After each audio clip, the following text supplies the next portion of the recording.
She took her own life at just 23 years old. She was his niece. And she wasn't the only woman connected to Hitler who died by suicide. The most feared man of the 20th century also hid his private life behind walls, fear, and obsession. But what was behind Adolf Hitler's romantic relationships? Get ready to uncover a dark, hidden, and deeply human side of the Nazi dictator. Adolf Hitler, the central figure of Nazism, is remembered for his brutality, powerful speeches, and political ambition. But almost nothing is said about his love life, and that's no coincidence. He went to great lengths to keep that part of his life hidden from the public eye. For years, he crafted the image of a bachelor devoted solely to Germany, as if there were no time or space for love. But behind the scenes, his private life was filled with very young women, secret relationships, obsessive jealousy, and tragic deaths. Geli Raubal, the niece, the obsession, the tragedy. Geli Raubal wasn't just Hitler's niece. To many, she was the deepest and darkest love of his life. At 17, she moved in with her uncle, who began controlling everything: her friendships, her outings, even the clothes she wore. They lived together in Munich, and many accounts suggest their relationship went far beyond family ties. Even Goebbels once said Hitler would cry when he spoke about her. But the suffocating control ended in a cruel tragedy. In 1931, Geli was found dead in Hitler's apartment, a gunshot to the chest. Officially, it was suicide. But there was no autopsy, no investigation, and the Nazi Party quickly swept everything under the rug, so the rumors never stopped. To this day, some believe Geli tried to escape and wasn't allowed to. Eva Braun, the Phantom Woman. Eva Braun met Hitler as a teenager, working for the Nazi Party's official photographer. And even after spending 14 years by his side, it was as if she didn't exist. She was treated like a shadow. No voice, no public name, no political presence. She attempted suicide twice in the early years of their relationship. Later, she began living discreetly in Hitler's home, sleeping in a separate room, entering through the back door, and calling herself a secretary just to justify her presence. Still, she was always there. She managed his personal photos and home videos, becoming a kind of living archive of his private life.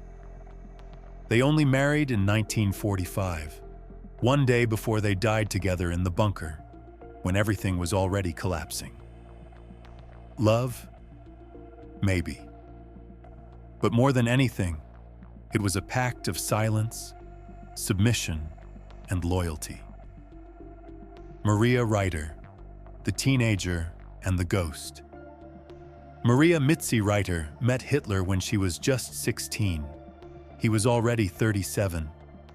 Their relationship was marked by one-sided passion, frustration, and yet another suicide attempt. Hitler would come and go, making promises then vanishing. Maria felt rejected, small, insignificant. She tried to take her own life, but survived. After their final separation, she rebuilt her life far from Nazism and rarely spoke publicly about that time. But the trauma lingered. Another young woman pulled into Hitler's destructive orbit. Unity Mitford, the obsessed Brit. Unity was a British aristocrat and Hitler's #1 fan. Yes, you heard that right. An English socialite with diaries, clippings, and open idolization.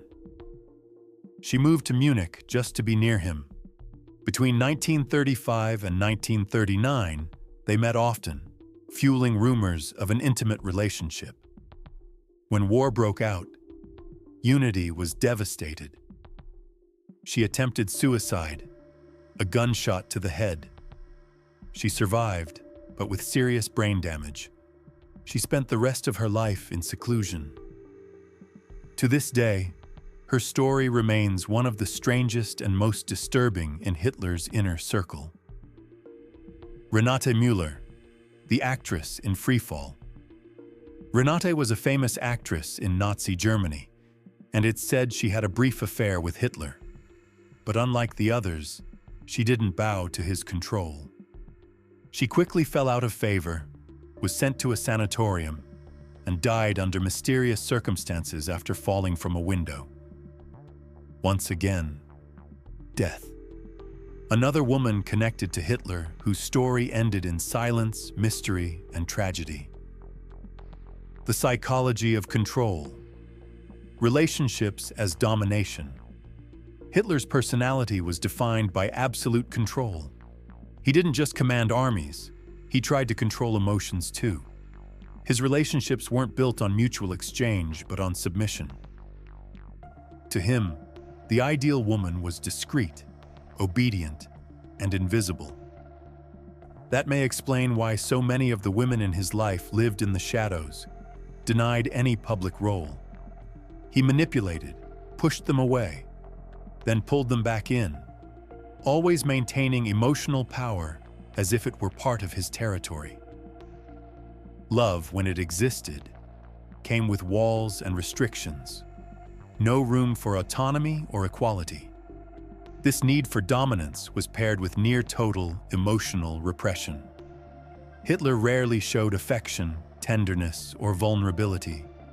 Even in the most private moments, he was cold, distant, closed off. For many of these women, loving him was like loving a wall, and some preferred death over living in its shadow. The Führer's narcissism. Scholars of Nazi psychology have pointed out that Hitler displayed traits of narcissistic personality disorder. This includes an excessive need for admiration, a sense of superiority, intolerance to criticism, and a grandiose self-image. To the public, he was the savior of Germany. To himself, nearly a messiah. But this narcissism wasn't limited to his public life. In private, Hitler seemed incapable of accepting women who didn't revolve entirely around him. Those who tried to escape that orbit were discarded, silenced, or emotionally shattered. Rejection, to him, was intolerable, a direct threat to the myth he had built. And so, each relationship followed a dark pattern. A young woman, captivated by his power, is drawn into his orbit. He seduces her with presents and promises. Then he withdraws, ignores her, and demands absolute loyalty. Those who resist suffer. Those who remain silent survive until the end. The late marriage and final suicide. Throughout his public life, Hitler avoided marriage. He claimed his only mission was to serve Germany, and that women preferred single leaders. His image as the available bachelor was carefully crafted to attract female support. In his mind, a formal marriage was a political risk. Eva Braun lived by his side for 14 years, yet was never officially acknowledged. They only married on April the 29th, 1945, when the Third Reich was in ruins and the bunker was surrounded by Soviet troops. It was a symbolic act, almost desperate. A final yes on the edge of death, sealing a fate long decided. Less than 40 hours later, Eva and Hitler died by suicide. She took cyanide. He shot himself. The marriage brought no new beginning, only an ending. A silent pact between two ghosts. She, forgotten in life. He, defeated by his own fantasy of control. And so, their story ended like so many around them, in secrecy in darkness, and in tragedy. He could command crowds, but never learned how to love. Most of the women who got close to Hitler ended up suffering. Some died, others were silenced forever.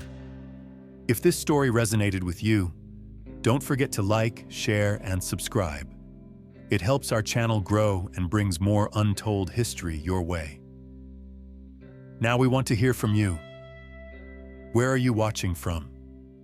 What topic would you like us to cover next? And tell us, what part of history intrigues you the most? Let's uncover the past together, one story at a time.